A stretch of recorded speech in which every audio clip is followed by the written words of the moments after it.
Samsung dominated the budget segment of the Indian smartphone market before Xiaomi took that position. So maybe it's rightly been said that sitting on a throne is 1,000 times harder than winning one. But the battle between the two companies continue, and recently Samsung has launched its Galaxy M20 and Galaxy M10 smartphones in India to win its crown back. This is Avani from Gadget Bridge, and here's my review of the Samsung Galaxy M10 smartphone.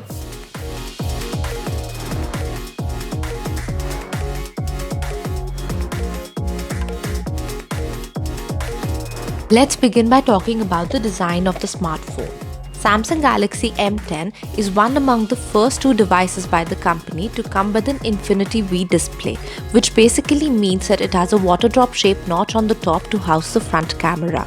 Other than this, the handset has thin bezels outlining its entire display and only the chin is slightly broader. The rest of the body of Samsung Galaxy M10 is made of plastic, but in no way does it make the smartphone's quality look bad. The curved edges and the corners of the handset make one-handed usage very easy, and the smartphone's compact design just helps further. On flipping over, you will see the plastic back panel of Samsung Galaxy M10 that houses the dual rear cameras, LED flash and Samsung branding. It is also worth noticing that the speaker grill of the smartphone is placed on its back. This means that the audio doesn't sound clear when the phone is lying on its back. Another thing that we should mention is that Samsung Galaxy M10 does not have a fingerprint sensor and it only comes with a face unlock feature. However, considering that its face unlock works very accurately even in the dark, we didn't miss the fingerprint scanner at all. To conclude, we would say that Samsung Galaxy M10 has a simple minimalistic design, yet it is good to look at. Coming to the 6.22-inch HD Plus TFT display of the smartphone, it is another aspect of the Samsung Galaxy M10 that we liked. The images projected were reasonably sharp and the colors were accurate.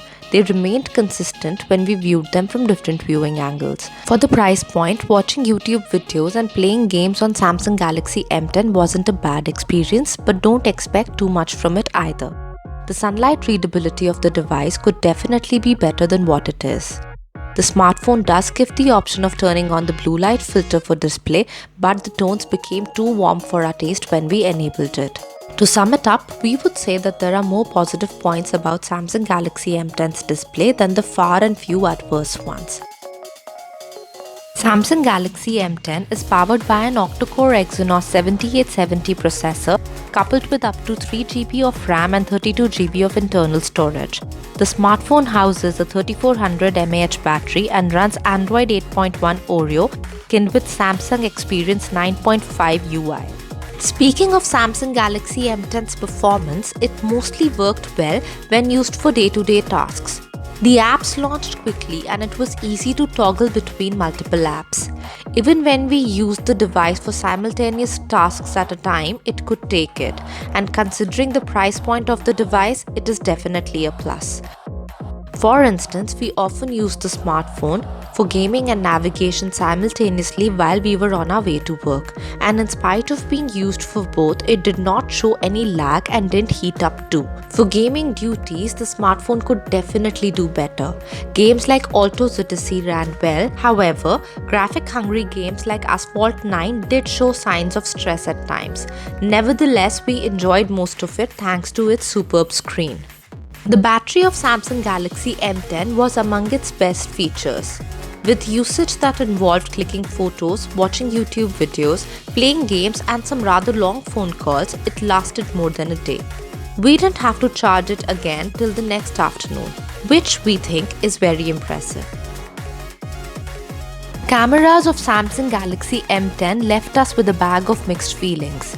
The 13-megapixel primary sensor works reasonably well, but you shouldn't expect anything too great from it. The photos are decent with accurate colors, but at times they appeared to be too sharp.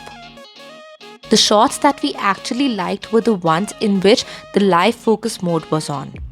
If you try to zoom in and click a picture, it may turn out to be too grainy. We managed to take some interesting shots with the 5-megapixel wide-angle lens, but they too at times seem too sharp. We should also mention that the images taken in lowly lit areas lacked some clarity. The front camera of the device worked well most of the times and managed to spew some decent selfies in well-lit conditions. In dimly lit conditions, the selfie became a bit grainy. Samsung Galaxy M10 starting price is Rs 7,990, and at this price it is definitely a very good buy. The smartphone has an elegant design, a very powerful battery which lasts easily more than a day, an accurate face unlock feature and a reasonably good display. For most day-to-day tasks, it works very well. Cameras and the gaming experience could have been better, but then we have repeatedly said that at this price point, we can't expect the device to be great in all departments, and it's not fair to expect too much from it. If your usage is too heavy, you may want to expand your budget a bit and go for its biggest sibling, the Samsung Galaxy M20. But if you are a moderate user looking to buy a budget smartphone with a good battery life and a great touchscreen, Samsung Galaxy M10 is a very good option to consider. We are going for a 3.5 out of 5 stars. So that's all for today, guys. We really hope that you enjoyed our video. Do like it and share it with your friends, and remember to be a part of our giveaway on Instagram where you stand a chance to win a Google Home. For more tech updates, you can log on to Gadget Bridge and like us on Facebook, Twitter and Instagram. Also, remember to subscribe to our channel on YouTube. This is Avani signing off.